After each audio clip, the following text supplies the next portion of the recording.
Shri Maheshwari times के सभी पाठकों श्रोता को श्रद्धा कटानी उदयपुर का नमस्कार। बात हम सबकी फिर से इस एपिसोड में आपके साथ वो ही बातें लेकर आती हूँ जो आप ऑलरेडी सब जानते हो, लेकिन सिर्फ हम ये रिमाइंडर का काम करते हैं, आपको याद दिलाते हैं।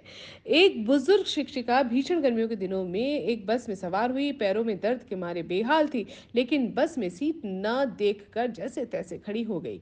कुछ दूरी ही तय करी थी कि बस में एक उम्र दराज औरत ने बड़े सम्मान पूर्वक आवाज दी कि आ जाइए मैडम, यहाँ बैठ जाइए। कहते हुए अपनी सीट पर उसको बिठा दिया। खुद वो गरीब सी औरत बस में खड़ी हो गई। मैडम ने दुआ दी, बहुत बहुत धन्यवाद, मेरी सच में बहुत बुरी हालत थी। उस गरीब महिला के चेहरे पर एक सुकून भरी मुस्कान फैल गई।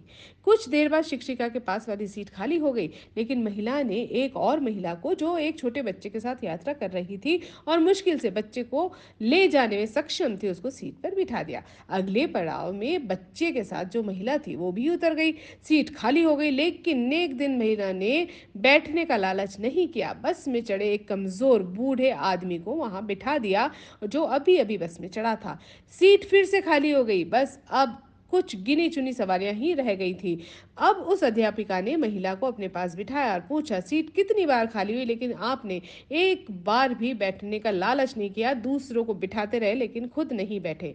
महिला ने कहा, मैडम, मैं एक मजदूर हूँ, मेरे पास इतने पैसे नहीं हैं कि मैं कुछ दान कर सकूं, तो मैं क्या करती हूँ कि कहीं भी रास्ते में पत्थर उठाकर एक तरफ रख दिया करती हूँ। कभी कभी जरूरतमंद को पानी पिला देती हूँ, कभी बस में किसी और को सीट दे देती हूँ, अपनी छोड़ देती हूँ। फिर जब सामने वाला मुझे दुआएं देता है और मुझे अपनी गरीबी मैं भूल जाती हूँ, उस समय दिन भर की थकान मेरी दूर हो जाती है।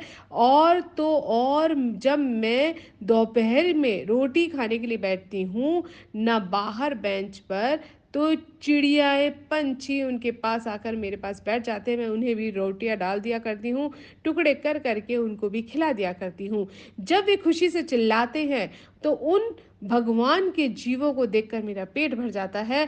पैसा धेला ही ना सही, सोचती हूँ दुआएं तो मिल जाती हैं, जो मुफ्त में ही मिल जाती है, फायदा ही है ना। तो हमें और क्या जाना है और क्या लेकर हम जाएंगे। शिक्षिका अवाक रह गई।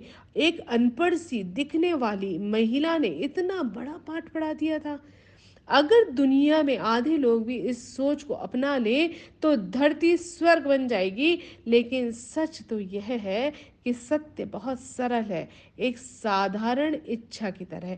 कोई मेकअप नहीं, कोई तामझाम नहीं, लेकिन इसकी खूबसूरती यही है कि यह बेहद खूबसूरत सोच रखती है।